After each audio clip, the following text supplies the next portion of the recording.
Hey guys, Geek here, and welcome to this video where we're talking about DRM. Now, as a lot of you probably know, DRM is something that a lot of people have been talking about due to it being a big part of the Xbox One. Now, I want to talk about DRM and why it isn't the best solution in the world for what it's supposed to stop, and that's piracy. That's the main thing that DRM is supposed to stop. That's why it was created. But it's not really the answer. Now, I'm pretty much going to be reading out an article which explains exactly how I feel about it, and I don't really want to reword it because I feel it words it so perfectly. There'll be a link in the description of the article. You can go and read it yourself.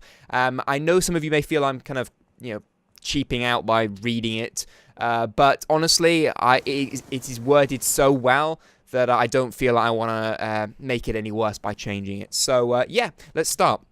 So I ask you all, what's the real problem with DRM? Because it's not that it harms legitimate customers or anything. Oh wait, that's the problem.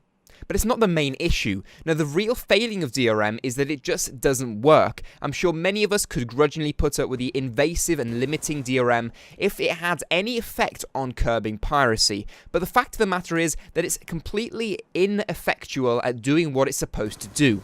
There is yet to be an uncrackable form of DRM. Many games are cracked shortly after their release, and some even hit the torrent sites before they hit the shelves. However, that still isn't their greatest failing. It's not just that it doesn't work, it can't work. DRM as a system is defective by design. For a start, a content producer needs to be able to deliver their product to their customers. If they can't deliver a product, they can't sell the product. It is as simple as that. But they also need to prevent people who haven't paid for the product from getting their hands on it. This is where the problem lies. How do you put the product in the hands of the customer while keeping it out of the hands of the pirates? And it's there where DRM comes into the equation. They put the product in a box, lock it up, and only give customers the key.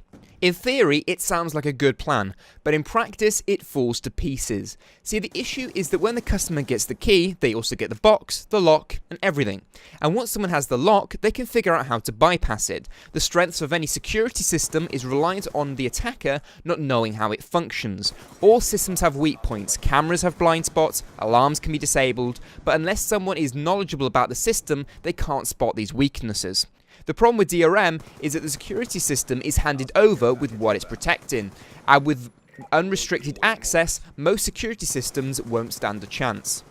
DRM is never going to be an effective weapon against piracy. At best, it will stop the average Joe from copying a game for his mates. Beyond that, it isn't going to fulfill its aim of preventing piracy. Yet those who pay for the game continue to be saddled with the headache of inducing installation limits and tethers to the internet, a fine reward for their support.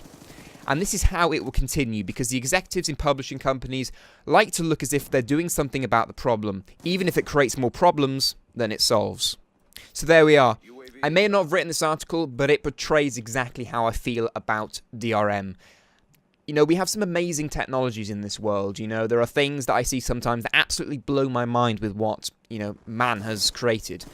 And I feel that, we look at things like DRM, and it just looks like we are taking a step back. DRM isn't the answer. It definitely isn't. It's something that's been around for a little while, and it is a cop-out for publishers because they really can't be bothering with finding a better system or working out a better system.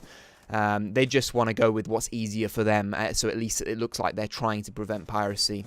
But let me know what you think in the comment section down below. Like the video if you enjoyed it, and I'll see you on the next one. But as always, drink tea and game on.